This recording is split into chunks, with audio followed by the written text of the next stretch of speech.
안녕하세요. 정치 이슈를 전하는 김민정입니다. 석 달 전에 있었던 4.15 총선에서 정치 이슈를 전해드린 후 오랜만에 찾아뵙게 되었습니다. 앞으로 정치 톡톡 코너로 자주 찾아뵐 테니까요. 많은 관심 부탁드립니다. 자, 그럼 본격적으로 오늘 주제에 대해 이야기를 해보겠습니다. 지난주 세간의 이목이 집중됐던 판결이 있었죠. 이재명 경기도지사의 지사직 유지 여부가 달린 대법원의 판결이 있었기 때문인데요. 이 판결에서 대법원은 벌금 300만 원의 2심 선고를 무죄 취지로 파기환송시켰습니다.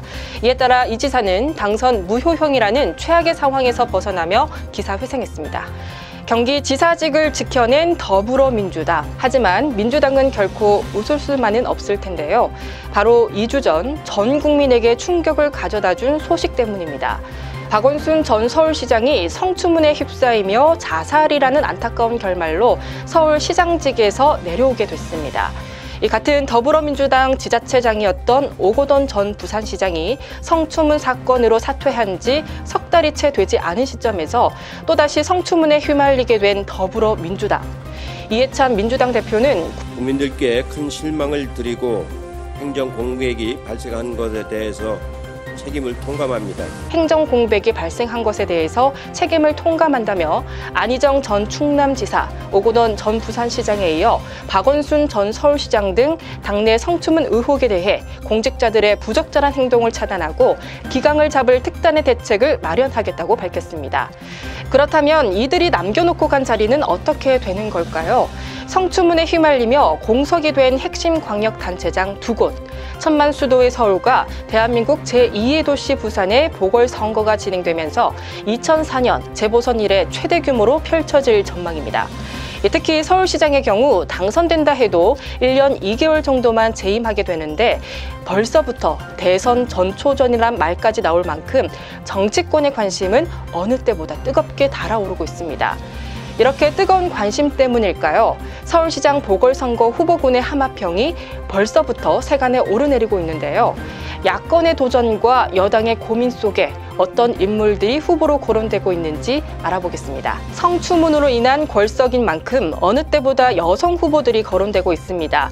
이번 논란을 계기로 여성 인권 이슈가 크게 부각되는 데다 첫 번째 여성 서울시장 탄생이라는 기록을 세울 수 있게 된다는 점에서 여러 의미가 깊습니다. 먼저 2011년 야권 후보 단일화 경선과 2018년 민주당 후보 경선에서 패한 박영선 중소벤처기업부 장관이 거론되고 있습니다. 박 장관이 4.15 총선에 불출마하며 내각 잔류를 택한 것도 서울시장 출마를 염두에 둔 것이란 관측이 지배적이었습니다.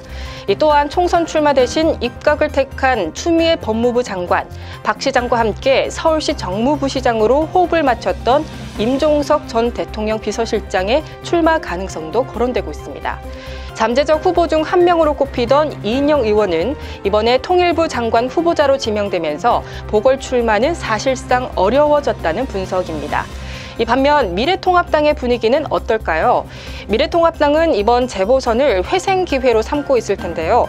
역대급 규모로 치러지는 만큼 여당 책임론을 부각할 수 있고 최근 선거 4연패를 뒤집고 대선까지 노려볼 수 있는 찬스로 여기고 있습니다. 김종인 미래통합당 비상대책위원장은 민심이 굉장히 고약하게 흐르고 있기 때문에 적절한 대책을 갖다 강구해서 일반 국민 시민들에게 내놓을 것 같으면은 상당한 호응도 얻을 수 있지 않을까요? 비교적 낙관적 측면이 있다고 생각한다고 자신감까지 내비쳤습니다. 그렇다면 통합당에서 거론되고 있는 후보군을 알아보죠. 먼저 지난 2011년 박 전 시장과 서울시장 보궐선거에서 맞붙었던 4선의 나경원 전 의원 출마 가능성이 점쳐지고 있습니다. 하지만 지난 총선에서 떨어지면서 위축된 입지를 회복할 수 있느냐가 관건으로 꼽힙니다. 다음은 김 위원장의 40대 대권 주자론으로 관심을 받았던 홍정욱 전 의원이 언급되고 있습니다. 하지만 딸의 마약 사건이 걸림돌로 작용될 수 있겠죠. 아울러 박 시장에 앞서 서울시장을 지냈던 오세훈 전 시장의 재도전 가능성도 배제할 수 없습니다. 하지만 2011년 무상급식 논란으로 시장직을 던진 이후 실시되었던 보궐선거 당선자가 박원순 시장이기 때문에 서울시장 선거에 다시 나서기는 쉽지 않을 것이라는 분석입니다. 마지막으로 다들 생각해 보셨겠죠. 바로 국민의당 안철수 대표인데요. 2011년, 2018년 서울시장에 잇따라 도전한 국민의당 안철수 대표가 야권 후보로 나설 가능성도 제기되고 있습니다. 이에 안 대표는 지난 15일 서울시장 재보선을 생각하고 있느냐는 기자들의 질문에 벌써부터 재판만 관심 있는 정치권에 국민들은 엄청나게 큰 실망을 할 것이라며 즉답을 피했습니다. 과연 안 대표가 내년 서울시장에 도전할지 아니면 바로 대권 도전을 택할지 귀추가 주목됩니다. 자, 지금까지 내년에 치러질 재보궐선거에 대해서 이야기를 나눠봤습니다. 내년 4월 재보선 결과는 대선은 물론이고 대선 3개월 뒤에 치러지는 제8회 지방선거 향배에도 막강한 영향을 미칠 텐데요. 재보선 원인 제공당 후보 안내야. 문 대통령이 5년 전 당대표 시절에 한 발언입니다. 이에 내년 재보궐선거에서 더불어민주당은 어떤 카드를 들고 나올지 벌써부터 이목이 집중되고 있습니다. 이상 정치톡톡 김민정이었습니다.